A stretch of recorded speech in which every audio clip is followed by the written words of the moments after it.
السلام علیکم خواتین و حضرات، نواز شریف کی پھرتیاں، غداریاں، یہ سب آپ دیکھ رہے ہیں.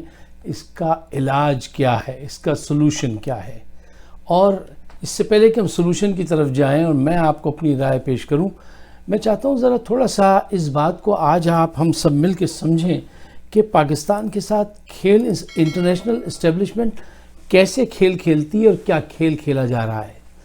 دیکھیے، پہلی بات، مولا علی نے فرمایا تھا کہ دنیا کی سب سے نیچ اور گھٹیا بات یہ ہوتی ہے کہ انسان اپنے قبیلے کے ساتھ غداری کرے.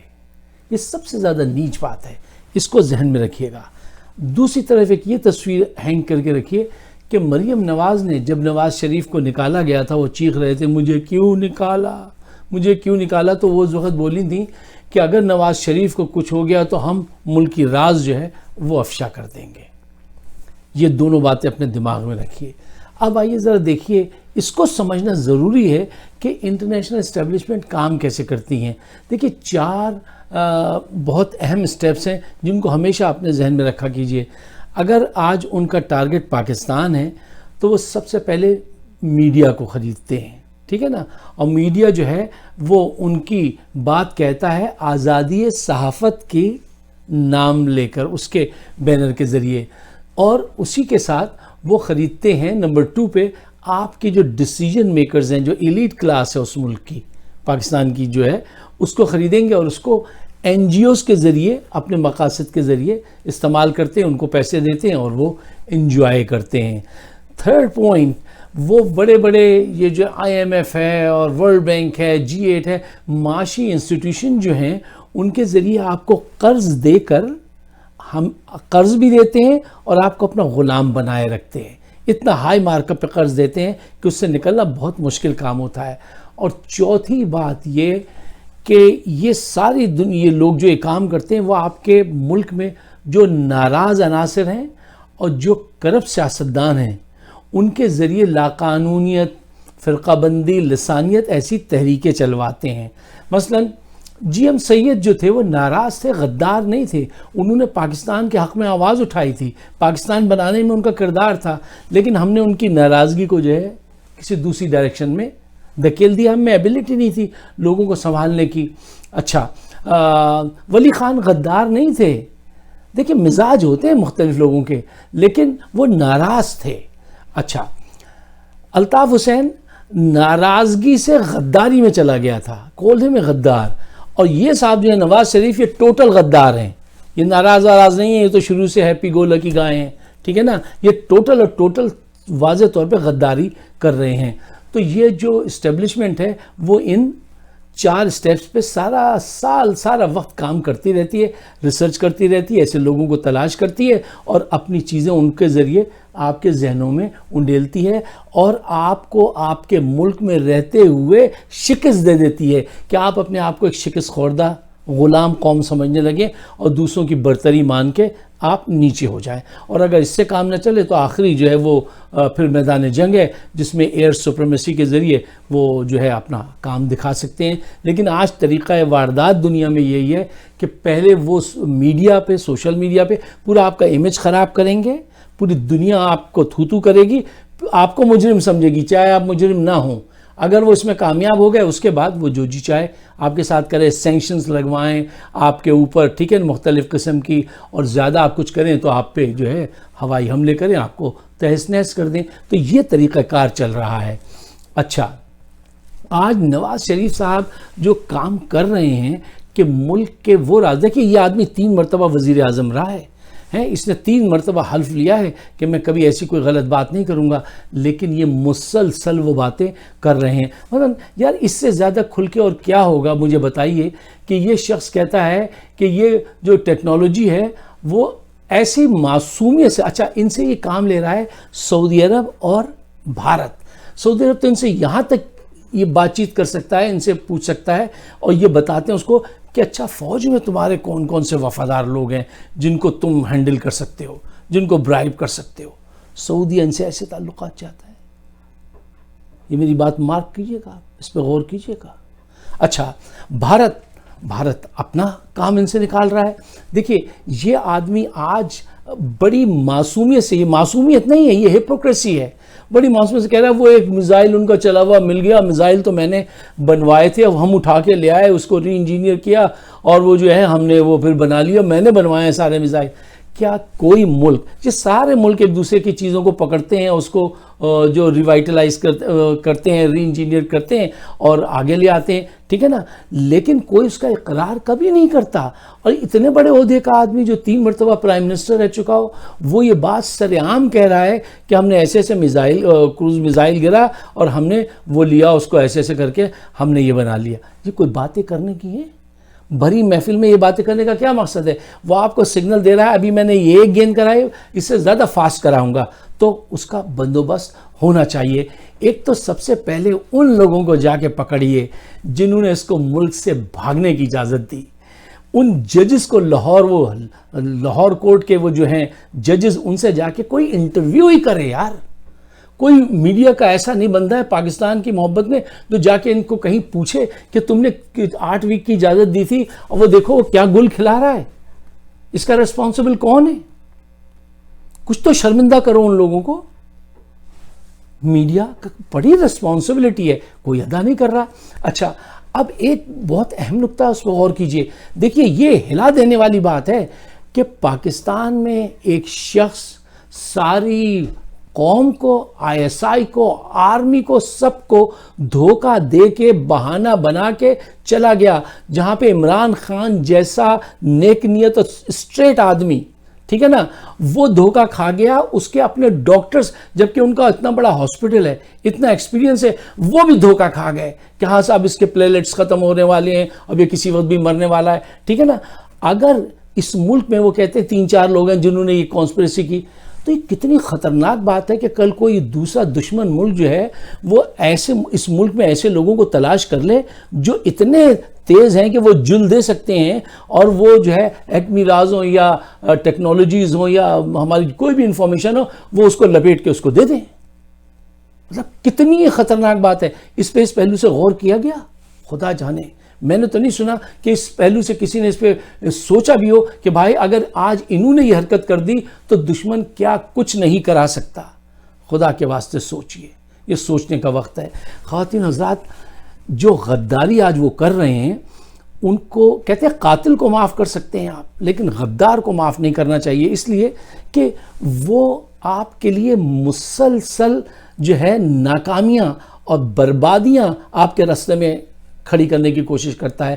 غدار ایسے ہوتا ہے، سمجھیے جیسے اس کو نکالنا، اس کو سزا دینا اس لیے اہم ہوتا ہے کہ اگر آپ کسی سڑک پہ جا رہے ہیں اور جوتے میں 2-3 کنکر آ جائیں چھوٹے سے، تو آپ کا چلنا محال ہو جاتا ہے، جبکہ سڑک پہ بہت سارے پتھر پڑے ہیں لیکن آپ ان پہ آرام سے چل لیتے ہیں۔ سب سے پہلے جوتا اتاریے، وہ کنکر اس میں سے نکالیے، پھر آپ ان کا مقابلہ کر سکتے ہیں۔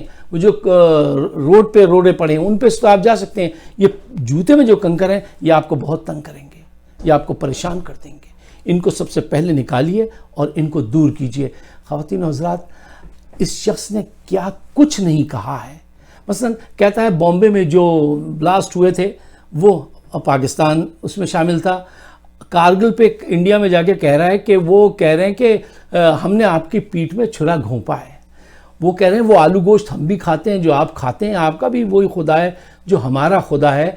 انہوں نے کلبھوشن کے لیے اور انڈیا کے اقدامات پہ ایسے ایسے بیانات دیے ہیں کہ انڈیا دنیا میں جا کے کہتا ہے دیکھو پاکستان کا پرائم منسٹر جو ہے اس کے یہ اسٹیٹمنٹ ہے اس معاملے میں، وہ پاکستان کے پرائم منسٹر کے بیانات کو کوٹ کرتا ہے اپنے حق میں پاکستان کے خلاف۔ تو یہ کس قسم کا مورون آپ نے پکڑا ہوا ہے جو پاکستان کو مسلسل نقصان پہنچا رہا ہے۔ اچھا، اب ایک سوال یہ پیدا ہو گیا، بہت سارے لوگ یہ کہہ رہے ہیں کہ ان کو جو ہے وہ ہینگ کر دینا چاہیے، آرٹیکل 6 کے مطابق تو سزائے موت ہے، لیکن ہمارے حالات کچھ اتنے عجیب و غریب ہیں کہ ہمیں جو بھی فیصلہ کرنا پڑے گا وہ 100 مرتبہ سوچ کے کرنا چاہیے۔ مثلا میں یہ کہتا ہوں کہ دیکھیے، ان کو سزائے موت دینے سے پاکستان کو فائدہ کم، بھارت کو فائدہ زیادہ، سعودی عرب کو فائدہ زیادہ۔ انٹرنیشنل اسٹیبلشمنٹ جو ہے وہ پوری دنیا میں پاکستان کی یہ پکچر پینٹ کرے گی، دیکھو کتنے بیوقوف اور جاہل لوگ ہیں اور انہوں نے پہلے ایک پرائم منسٹر کو وہ کیا تھا اور یہاں اور فوج کو بدنام کریں گے، خاص کر کے اس فوج نے دوسرے کو بھی لٹکا دیا. یہ پکچر پینٹ کی جائے گی. پلس یہ کہ ایک بیوقوف آدمی کو، ایک چمپ کو، ٹھیک ہے نا، آپ جو ہے وہ ہیرو بنا دیں گے. تاریخ کے صفحات پلٹ کے دیکھیے، بیشتر ایسی مثالیں ہیں کہ جو لوگ بڑے آپ نے ذہین قرار پائے اور بہت بڑے لیڈر پائے، وہ اتنے بڑے لیڈر نہیں تھے، وہ اتنے بڑے آدمی نہیں تھے. سزائے موت نے وہاں پہ وہ کر دی. اچھا، اب اس کا حل جو ہے، اس کا حل کیا ہے؟ دیکھیے، سب سے پہلے میں ایک عرصے سے یہ بات کہتا آ رہا ہوں کہ بھائی سزا جو دیجئے ایسی دیجئے کہ دوسرے اس کو دیکھ کے بدمعاشی سے باز آئیں کہ نہیں، ہمیں یہ حرکت نہیں کرنی، ٹھیک ہے نا. یہ کیا سزائیں دیتے ہیں کہ وہ جیل میں جاتے ہیں تو یہ صاحب انار کا تازہ جوس پیتے تھے، ٹھیک ہے، لسی پیتے تھے، پائے کھاتے تھے. آج حمزہ جو ان کا لڑکا ہے شہباز شریف کا، وہ ہر صبح تازہ ٹوکرے آتے ہیں پھلوں کے پھولوں کے. ابھی شہباز شریف جیل میں گئے ہیں تو وہ اپنی پسند کا گدا لے کے گئے ہیں، گھر سے ساری دوائیں، سارے گدے، ساری خوشبو، وہاں بیٹھ کے ان کا کمیونیکیشن بھی نہیں ٹوٹتا، باہر کی دنیا سے کمیونیکیشن بھی جاری ہے، سیاست بھی جاری ہے. یہ جیل ہے یا 5 اسٹار ہوٹل ہے؟ 5 اسٹار ہوٹل کی آپ ان کو فیسلٹیز دیتے ہیں اور پھر ان سے توقع رکھتے ہیں کہ ان کی اصلاح ہوگی. ان کی اصلاح ایسے نہیں ہوگی. جیل کو جیل بنائیے اور ان کو اتنا رگڑا دیجئے، اتنا رگڑا دیجئے کہ ان کی چیخیں نکل کے آسمان پہ جائیں. تو یہ حل ہے اس کا. ورنہ اس کے علاوہ پھر ان کو آپ ہینگ کریں. اس سے حالات اس وقت حق میں نہیں ہے پاکستان کے کہ ان کو ہینگ کر کے فوج کو بدنام کروایا جائے، نہیں. لیکن جیل میں ان کو وہ رگڑا دیجئے کہ ان کی 7 پشتیں یاد رکھیں اور یہ انفارمیشن باہر پہنچے. دیکھیں نا، جیل میں جانے کا کیا مطلب ہوتا ہے کہ آپ نارمل کام وہ نہیں کر سکتے جو عام زندگی میں آپ کر رہے تھے. یہ سارے وہ کام کرتے ہیں، بلکہ اپنے آپ کو ریوائر کر لیتے ہیں، اپنی تھنکنگ کو، اپنی چیزوں کو جو ہے وہ کر لیتے ہیں. وہاں بیٹھ کے ایئر کنڈیشن ملتا ہے، ہر چیز وہاں پہ ملتی ہے ان کو، ٹھیک ہے نا. تو ان کو یہ کیا سزا ملی؟ یہ سزا ہے. جیل کا کیا کانسیپٹ ہوتا ہے دنیا میں؟ ان کے ساتھ 5 اسٹار ہوٹل کی فیسلٹیز دیتے ہیں. یہ کیا بے وقوف لوگ ہیں یا سب کے سب غدار ہو گئے ہیں پاکستان میں؟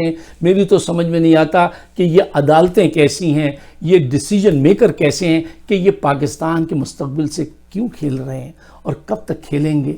میں آخر میں اپنے نون لیگ کے ساتھیوں سے، جو اچھے ساتھی ہیں نون لیگ کے ساتھی، میں ان سے کہنا چاہتا ہوں کہ دیکھو، نواز شریف کے ساتھ کھڑے رہنے کا مطلب حب الوطنی نہیں ہے.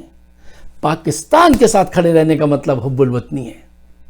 اور میں پاکستان کے تمام لوگوں سے کہتا ہوں کہ اگر تم ان حالات میں بھی پاکستان کے ساتھ اٹھ کر کھل کر سامنے نہیں آئے تو پھر تمہارے خون میں یا تمہارے کردار میں کوئی کمی ہے. اس بات کو یاد رکھنا کہ اگر ان حالات میں بھی تم نے کھل کے ساتھ نہیں دیا. اب یہ نواز شریف ہوں، الطاف حسین ہوں، فضل الرحمان ہوں، یہ تو وہ لوگ غدار ہیں جو اپنے آپ کو غدار نہیں سمجھتے. لیکن تم تو دیکھ رہے ہو، تم تو سن رہے ہو، تمہارے پاس تو ثبوت ہیں کہ انہوں نے کیا کیا ہے. تو تم تو اٹھو. کب اٹھو گے؟ آج ہم یہ جنگ جو ہے میڈیا پہ لڑ رہے ہیں، ٹھیک ہے نا. تو میں چاہتا ہوں ساتھ دو پاکستان کا. یہ پیغام جو ہے، جو میرا پیغام، اگر آپ کا بھی پیغام ہے، آپ کے بھی دل کی آواز ہے، تو اس کو ضرور آگے بڑھائیے. دیکھیے، پاکستان کو تا قیامت قائم رہنا چاہیے. ہمیں آپ کو تو گزر جانا ہے، ہم تو گزر ہی جائیں گے، لیکن ذہانت اور حکمت کے ساتھ دشمن کا مقابلہ کیجئے اور انتظار مت کیجئے کہ کوئی آئے گا، ڈائریکشن دے گا تو پھر آپ کام کریں گے، میڈیا پہ آ کے اس پہ بات کریں گے. نہیں، بات کیجئے، علم، حکمت اور جرت کے ساتھ بات کیجئے. رئیس وارثی کے 2 اشعار آپ کی نظر ہے کہ وہ کہتا ہے، طوفانوں میں راہ بناؤ، سیلابوں پر وار کرو. طوفانوں میں راہ بناؤ، سیلابوں پر وار کرو. کیسا ماجھی کہاں کی نیا، تیر کے دریا پار کرو. آج جو جنگ ہم میڈیا پہ لڑ رہے ہیں، میں چاہتا ہوں کہ آپ اس میں ہمارا ساتھ دیجئے. میرے ویڈیوز موجود ہیں یوٹیوب پہ، فائق صدیقی شو، اس کو آپ سبسکرائب کر سکتے ہیں اور اپنی رائے سے نوازیے، اس لیے کہ ہم اپنی اصلاح کر سکیں گے اور کچھ اور بہتری کر سکیں گے اگر آپ کوئی بہتر بات بتائیں گے. آپ سب کا بہت بہت شکریہ. دیکھیے، یہ وقت ہے، یہ آخری وقت ہے.